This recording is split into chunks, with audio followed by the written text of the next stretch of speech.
Shalom, salam sejahtera untuk semua jemaat Tuhan, baik jemaat diaspora Danau Ina maupun jemaat tamu yang boleh berkesempatan ada dalam kesempatan berjumpa dengan Tuhan melalui persekutuan sore hari ini. Saudaraku, kita akan merenungkan firman Tuhan di bawah tema berjumpa Tuhan dalam diri sesama. Bapak, Mama, saudara-saudari kekasih-kekasih Tuhan, ada ungkapan yang mungkin sering kita dengar atau mungkin yang sering kita ucapkan. Apa yang kamu tabur hari ini pasti akan dituai di hari esok. Jika kamu tidak pernah menabur apa-apa, jangan pernah bermimpi untuk menuai di hari esok.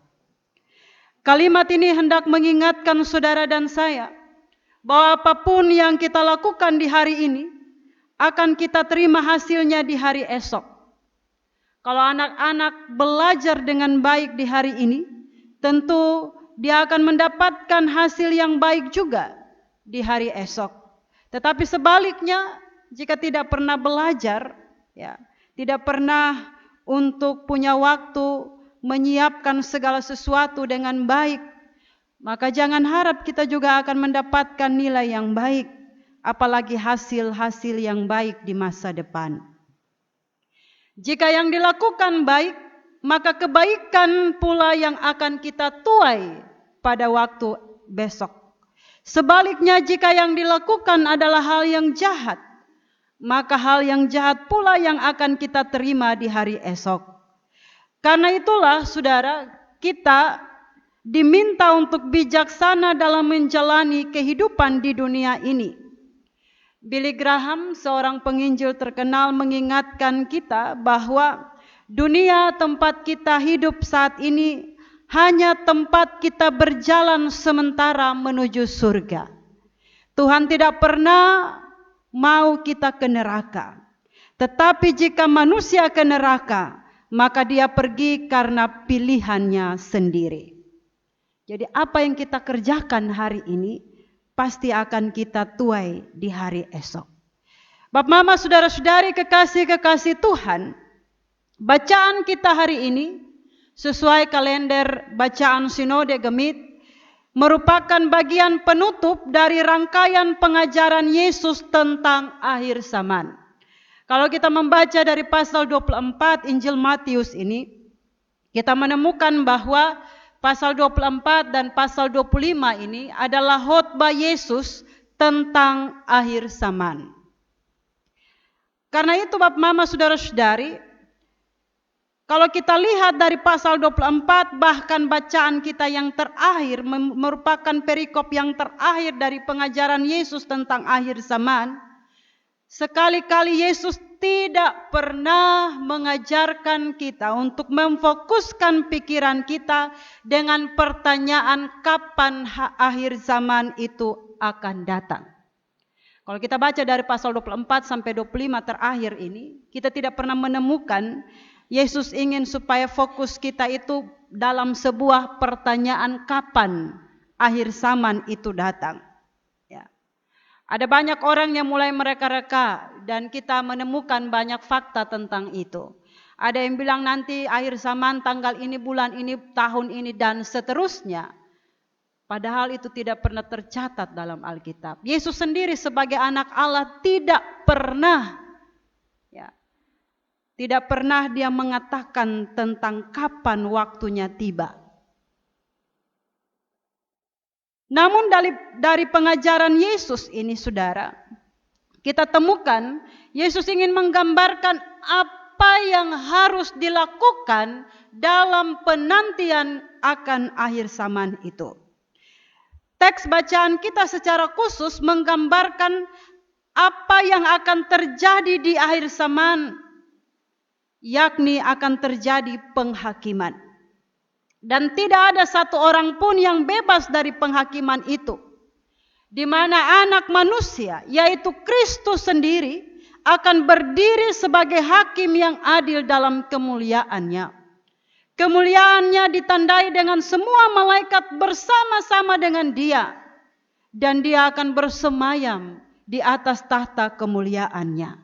Saudara kekasih Tuhan, tentu saja kemuliaan yang ditekankan Yesus di sini ingin menegaskan bahwa Yesuslah Sang Mesias yang akan juga datang sebagai hakim yang adil dalam akhir zaman itu.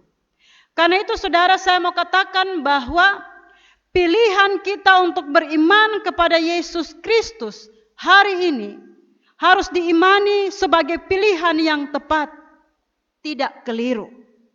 Jangan mau hati kita dan iman kita mau bergeser ke lain iman dan ke lain hati selain daripada Yesus Kristus sendiri. Karena dialah yang akan datang di akhir zaman itu. Semua bangsa akan dikumpulkan dan akan dihakimi oleh Kristus sebagai hakim yang adil.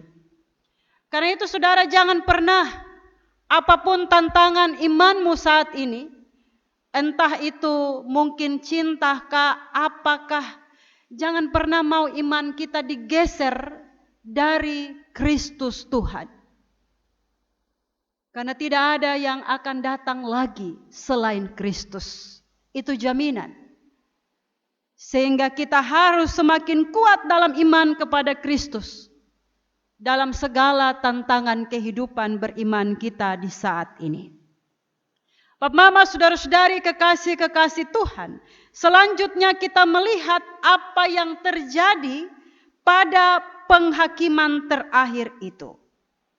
Setelah semua orang dikumpulkan, semua bangsa dikumpulkan, lalu Sang Anak Manusia akan memisahkan, sama seperti seorang gembala memisahkan domba dari kambing. Yang diletakkan di sebelah kanan adalah domba-domba, dan yang diletakkan di sebelah kiri adalah kambing-kambing. Dalam budaya pada waktu itu, kanan dipahami sebagai posisi yang baik, yang mulia, dan yang terhormat. Pemisahan antara domba dan kambing bukanlah hal asing bagi para gembala pada masa itu. Domba dan kambing seringkali digembalakan bersama-sama, namun pada malam hari, terutama pada saat musim dingin, tempat bermalam mereka harus dibedakan, karena kambing kurang bisa bertahan dengan hawa dingin dibandingkan dengan domba. Jadi ketika Yesus menggambarkan tentang pemisahan antara kambing dan domba, itu sangat dipahami oleh mereka, karena sudah terbiasa mereka melakukan hal itu. Bapak, Mama, saudara-saudari, kekasih-kekasih Tuhan, kita temukan dalam bacaan kita bahwa mereka yang berada di sebelah kanan mendapatkan sambutan dan anugerah yang luar biasa dari Sang Raja yang datang sebagai hakim itu. Respon positif ini berhubungan dengan perbuatan-perbuatan yang telah mereka lakukan terhadap Sang Raja. Secara lebih khusus, perbuatan baik ini dijelaskan dalam ayat 40 nats pembimbing kita. Sesungguhnya segala sesuatu yang kamu lakukan untuk salah seorang dari saudaraku yang paling hina ini, kamu telah melakukannya untuk aku. Saudara kekasih Tuhan, ternyata apa yang mereka kerjakan tanpa mereka sadari, bahwa perbuatan-perbuatan kecil yang telah mereka lakukan justru mendapatkan respon positif dari Sang Raja yang datang sebagai hakim di akhir zaman itu. Dalam bacaan kita ayat 34 sampai ayat 36 dikatakan bahwa Raja itu berkata kepada mereka, ya, bukan hanya menempatkan mereka di sebelah kanan, tapi dia berkata, "Hai kamu yang diberkati oleh Bapakku, terimalah kerajaan yang telah disediakan bagimu sejak dunia dijadikan.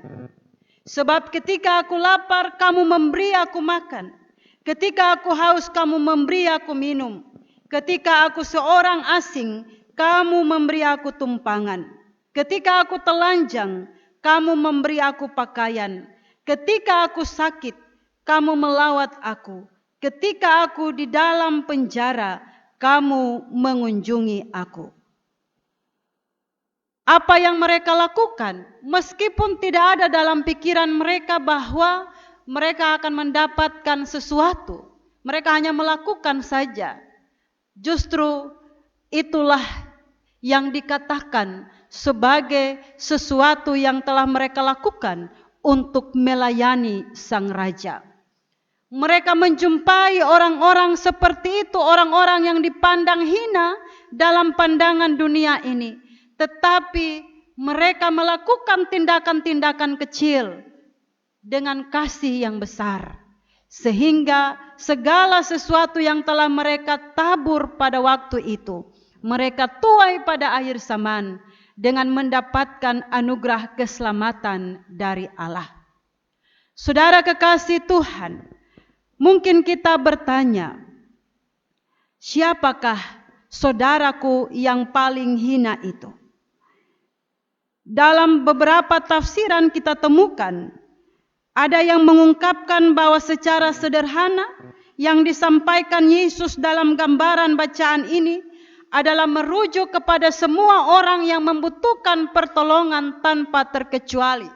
Apapun sukunya, apapun latar belakang kehidupannya, semua mereka yang membutuhkan pertolongan disebut sebagai saudaraku yang hina. Tetapi juga dalam tafsiran yang lain ada yang mengaitkan kata saudara ini dengan para pengikut-pengikut Yesus Kristus. Di dalam bagian Matius pasal 12 ayat 48 sampai ayat 50 mencatat bahwa siapa saja yang melakukan kehendak Bapa adalah saudara-saudara Yesus. Karena itu dalam Matius pasal 28 ayat 10, Yesus menyebut murid-muridnya sebagai saudara-saudaraku. Bapak, Mama, saudara-saudari kekasih Tuhan, dari konsep ini maka kita temukan bahwa apa yang diumpamakan oleh Yesus hendak mengingatkan kita tentang konsep berpikir sebagai murid Kristus. Saudara dan saya harus memiliki pemikiran seperti Kristus tentang sesama.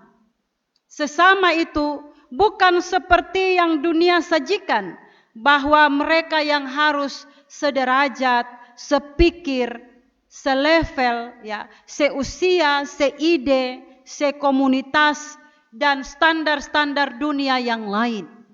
Tetapi Yesus hendak mengajarkan kepada kita bahwa konsep berpikir kita sebagai murid Kristus harus memandang semua orang itu sebagai saudara kita.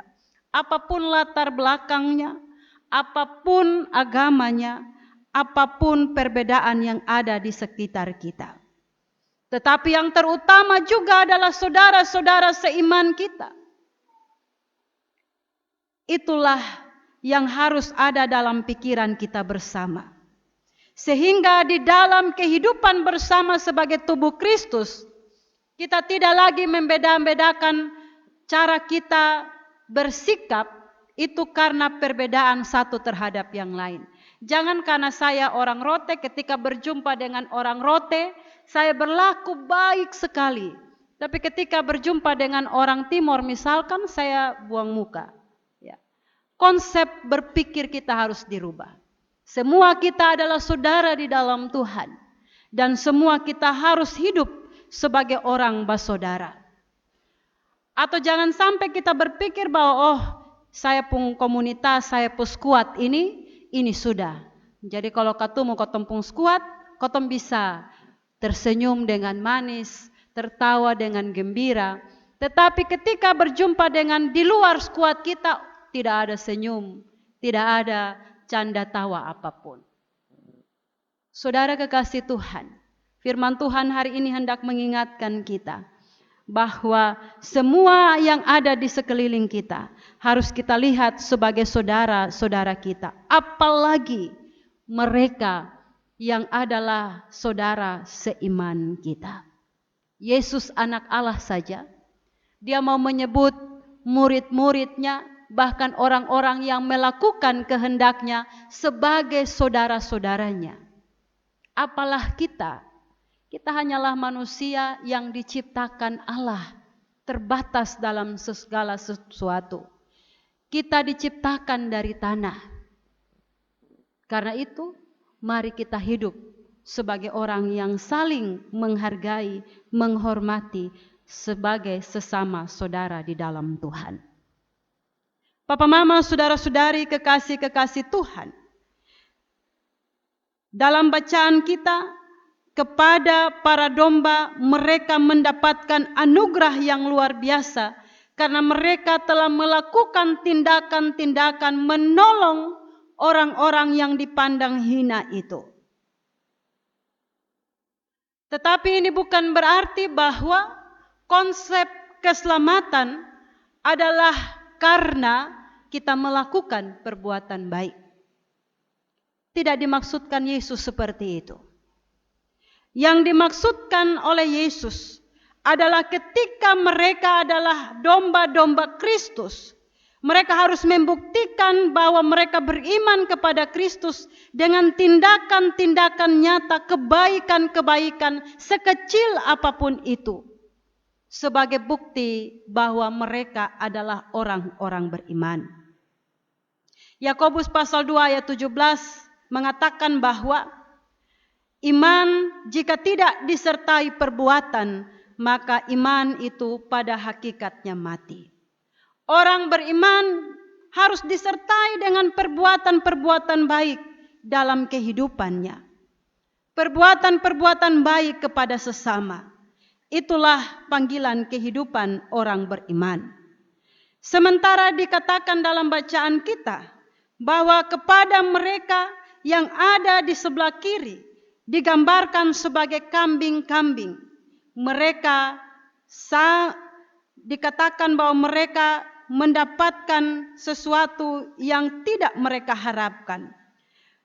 Mereka dikatakan oleh sang raja, enyalah. Ya. Kalau yang satu diberkati, ternyata yang kambing ini dikutuk. Yang satu menerima warisan kerajaan, ternyata para kambing itu menerima hukuman dalam kekekalan. Apa yang membuat mereka mendapatkan hal itu? Dalam bacaan kita dijelaskan dengan sangat gamblang bahwa mereka tidak melakukan sesuatu pun kepada orang-orang yang dipandang hina. Ketika mereka berjumpa dengan orang-orang yang lapar, mereka tidak memberikan makanan. Ketika mereka berjumpa dengan orang-orang yang haus, mereka tidak memberikan minum. Saudara kekasih Tuhan, dari gambaran ini kita bisa menerima sebuah refleksi yang berharga.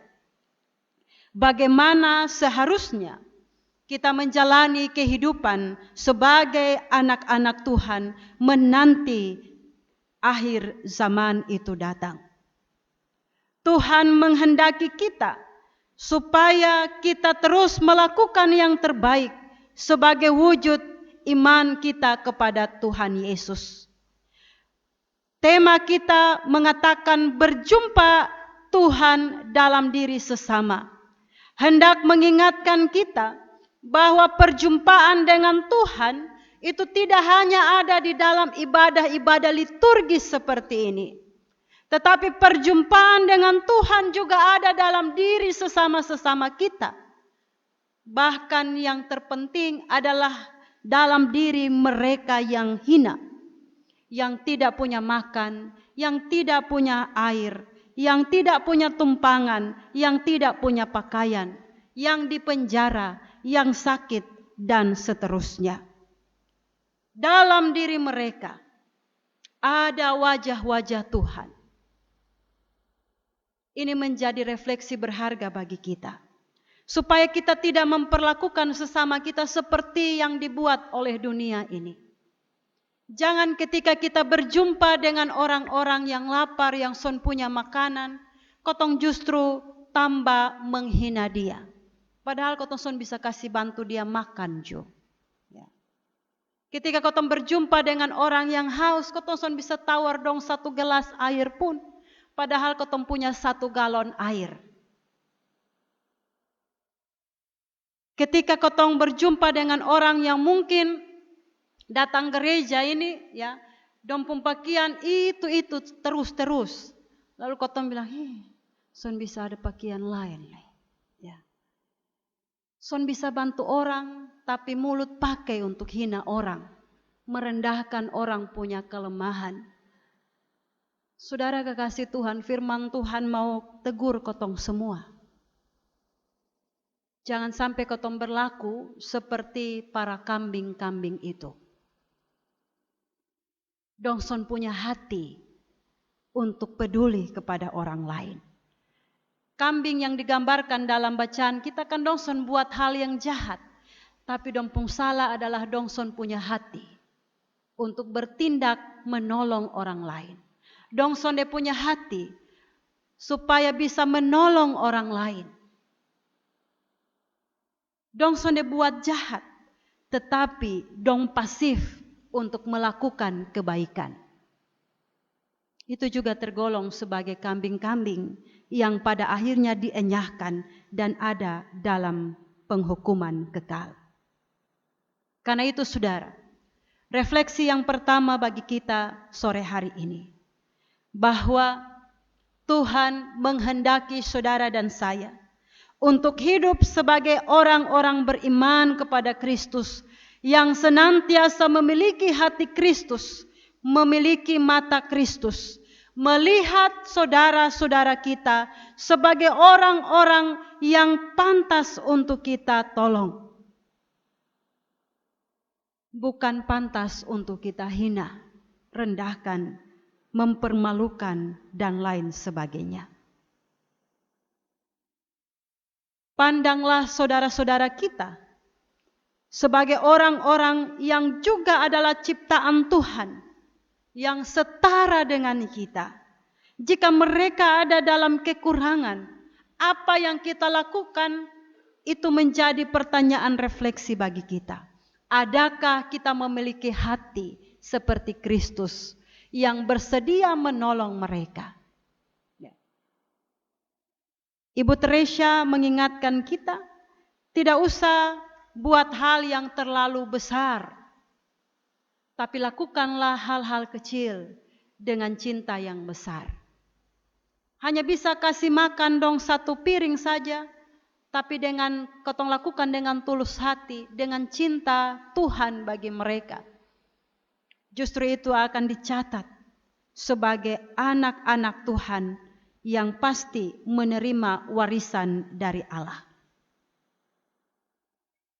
Tetapi sebaliknya, ketika kita melihat ada yang kekurangan, namun kita tidak punya hati untuk menolong, karena kotong berpikir bahwa yang penting dan terutama adalah relasi kita dengan Tuhan dalam ibadah liturgi saja.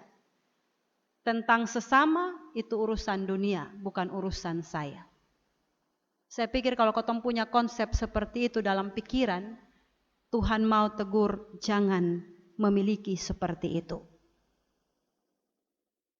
Antara perjumpaan kita dengan Tuhan dalam ibadah liturgis, dengan perjumpaan kita dengan Tuhan dalam diri sesama, itu adalah karya Tuhan untuk menjumpai kita. Jangan dalam ibadah liturgis kita begitu kusuk menyembah Tuhan, tetapi ketika kita pulang dalam ibadah karya kita, kita tidak bisa melakukan apa-apa untuk melayani Tuhan. Dua hal itu harus berimbang. Ketika kita ada dalam penyembahan yang benar, dalam doa, dalam pembacaan, perenungan firman Tuhan yang benar, kita pulang pun, kita menjumpai siapapun yang ada di sekeliling kita. Jangan bamuka bangkalai begitu. Tersenyumlah kepada mereka. Kalau kotong son bisa buat apa-apa untuk mereka, kasih kotong pu senyuman saja. Maka itu sudah menjadi sesuatu yang berarti untuk mereka. Refleksi yang kedua, Bapak Mama Saudara-saudari. Firman Tuhan mau kasih ingat kita juga bahwa bagi kita yang menganut ajaran keselamatan, kebenaran itu karena kita berbuat baik, firman Tuhan bilang tidak. Kita sekarang ini ada dalam dunia ya, di mana begitu banyak aliran Kristen yang lahir. Dan sekarang ini ada kelompok Kristen progresif. Dong bilang bahwa keselamatan itu ada bagi setiap orang yang berbuat baik, meskipun tidak beriman kepada Kristus. Firman Tuhan mau kasih ingat kita bahwa keselamatan adalah warisan yang diberikan Allah kepada domba-dombanya yang mengenal gembalanya. Kepada domba-dombanya yang telah melakukan segala sesuatu bagi mereka yang dipandang hina. Karena itu perbuatan baik sebesar apapun yang dilakukan oleh para domba-domba Allah, itu hanyalah bukti iman, bukan tiket masuk surga. Sehingga tetaplah dalam iman kepada Kristus. Jangan goyah dengan segala ajaran itu. Hanya di dalam Kristus jalan menuju sorga. Dan perbuatan-perbuatan baik kita, bukti iman kita kepada Kristus. Karena itu, kalau kita mengaku diri sebagai orang-orang beriman, sudah sepantasnya kita melakukan hal-hal baik dalam kehidupan kita. Jangan pernah jemu untuk melakukan hal-hal baik. Meskipun mungkin kebaikan-kebaikan itu tidak kita tuai saat ini. Tetapi firman Tuhan memberi jaminan bahwa pasti kelak akan kita tuai yang baik juga pada akhir zaman. Setialah di dalam iman kepada Kristus, lakukanlah yang baik.